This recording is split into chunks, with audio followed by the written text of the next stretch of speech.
ठीक है, तो क्वेश्चन बोल रहा है कॉनकेव मिरर है जिसका रेडियस है r, उसको रखा है एक हॉरिजॉन्टल टेबल पर, water of refractive index mu इसमें भर दिया गया है up to a height h, where should an object be place, ताकि उसकी जो इमेज है वो उसी पे जाके वापस बन जाए। ठीक है, तो देखिए हम पहले बना लेते हैं हमारा मिरर। ये रहा हमारा concave mirror kept on a horizontal table, up to height h इसमें हमने भर दिया पानी। ठीक है, अब देखो प्रिंसिपल एक्सिस भी बना लेते हैं। प्रिंसिपल एक्सिस तैयार हो गई, हमने ऑब्जेक्ट रख दिया यहाँ पर। ठीक है, ये हमने मान लिया ऑब्जेक्ट है हमारा। अब इससे रे आई, ऐसे आई इसकी रे, ये इसका नॉर्मल था, रे रिफ्रैक्ट हुई, ऐसे फॉल करी।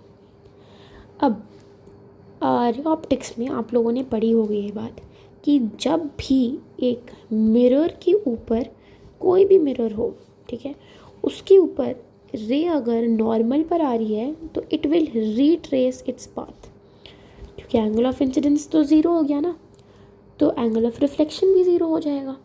तो डिविएशन 180 के साथ वो वापस चली जाएगी। जैसे अगर यहाँ पे ऐसे आई तो it will retrace its path back ऐसे ही। ठीक है, रे हमारी ऐसे आई थी और रिट्रेस करके ऊपर वापस ऐसी चली गई। समझ आ गई सबको बात? तो अगर हम चाहते हैं कि जो इमेज बने वो ऑब्जेक्ट के ऊपर ही बने तो it should retrace its path, यानी कि जो रिफ्रैक्टेड रे है, ठीक है, ये बात याद रखनी है हमें कि जो रिफ्रैक्टेड रे है उसको परपेंडिकुलर फॉल करना है on the mirror. This is the basic motive.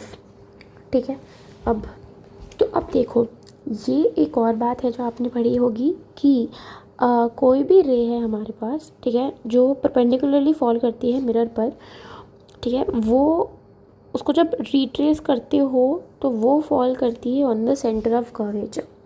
ठीक है, क्या बोला मैंने? कोई भी ऐसी रे है हमारे पास जो परपेंडिकुलरली फॉल कर रही है, ठीक है, ऑन द सरफेस ऐसे, तो उसको आप रिट्रेस करोगे तो ये सब की सब जाएंगी सेंटर ऑफ कर्वेचर पर। All of them go and touch the centre of curvature.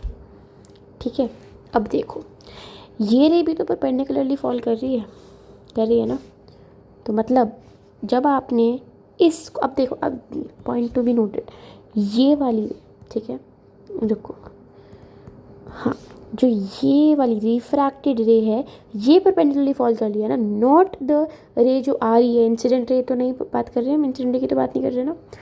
तो अब देखो ये हमारी जो रिफ्रैक्टेड रे थी इसको करो ड्रॉ बैक, ये सेंटर ऑफ कर्वेचर है। ठीक है, इस ऑब्जेक्ट 1 की जो इमेज बनेगी ड्यू टू रिफ्रैक्शन वो ये होगी। ठीक है, इमेज 1 ऑफ द ऑब्जेक्ट 1, ये इमेज 1 अब एक्ट करेगी एज द ऑब्जेक्ट 2 और मिरर पर कराएगी अपना रिफ्लेक्शन, क्योंकि ये परपेंडिकुलरली फॉल कर रही है, it will retrace its path and then again हमारी जो इमेज 2 है वो यहीं पे बन जाएगी। समझ आ गया सबको ये पूरा concept? Now let us come to the solving part. हम क्या जानते हैं बेटा कि सबसे पहले चलो सपोज इसको हम मान लेते हैं कि एक्स डिस्टेंस पर हमने हमारा ऑब्जेक्ट रखा है। ये तो क्वेश्चन मांग रहा है ना, हमें क्वेश्चन क्या मांग रहा है? एक्स पूछ रहा है ना हमसे, हम बता देंगे उसको। ठीक है, चलो अब देखो हमने एक्स डिस्टेंस पर हमारा ऑब्जेक्ट रख दिया है और हम चाहते हैं कि I2 and O2 are at the same point, यही है ना।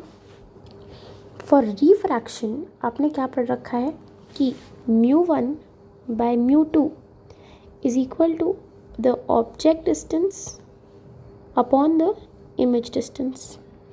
पढ़ा है ना ये बात आपने? या फिर हमने ये पढ़ा है कि जो रियल डेप्थ या हाइट है अपॉन में जो अपरेंट हाइट या डेप्थ, तो जो μ1 है μ2 है। अब μ1 हमारा क्या है, यानी कि जो जहाँ से इंसिडेंट मीडियम हो गया हमारा उसकी हो गई 1 म्यू, ठीक है, और जो μ2 हुआ वो क्या हुआ हमारा वाटर का 4/3, तो ये हो गया 4/3। ऑब्जेक्ट डिस्टेंस क्या है हमारा, u है। इमेज डिस्टेंस क्या है हमारा, आई थिंक ये रिकॉर्डिंग मैंने बोल दिया और शूट नहीं हुआ, इन केस नहीं हुआ है I just repeat what I said. हाँ, तो मैं ये कह रही थी कि पता नहीं अब कितना बोला था, छोड़ो, देखो फिर से बताती हूँ एक बार। जो हमारा इमेज डिस्टेंस है ये हमारा रिफ्रैक्शन सरफेस हुआ, ठीक है। और ये तो पूरा हुआ क्या, यहाँ से लेके ये हुआ r, ये हुआ h। तो अब हम बात कर रहे हैं समय वो रिफ्रैक्शन की कर रहे हैं, इसलिए आप डिस्टेंस r नहीं बोलोगे, रिफ्रैक्टिंग सरफेस से डिस्टेंस बोलोगे इमेज का। एंड यानी कि ऑब्जेक्ट 1 की इमेज 1 का डिस्टेंस बताओगे आप, ठीक है। तो अब चांस ये बात है कि वो I2 and I1 same point पे, इसलिए सही हो जाता है तुक्के से भी, बट नो, पता ना चाहिए I1 है ये। और ये जो डिस्टेंस हुआ ये क्या हुआ, r माइनस एच हुआ। सबसे बड़ी गलती जो बच्चे करते हैं वो यही करते हैं कि इमेज डिस्टेंस को r डाल देते हैं सीधा सीधा, विच इज़ इनकरेक्ट। तो यहाँ पे डालो u अपॉन में r माइनस एच। अब मुझे ऐसा लगता है कि म्यू हमें दिया नहीं है ना 4/3, तो ठीक है, अब उन्होंने जब म्यू बोला है तो म्यू ही ले लो, 1/म्यू रखो इसको, ठीक है। तो r minus h by mu आ गया आपका आंसर, यही है हमारा आंसर। था ना एकदम सिंपल क्वेश्चन। और that's it for today, keep working hard, all the best, bye bye.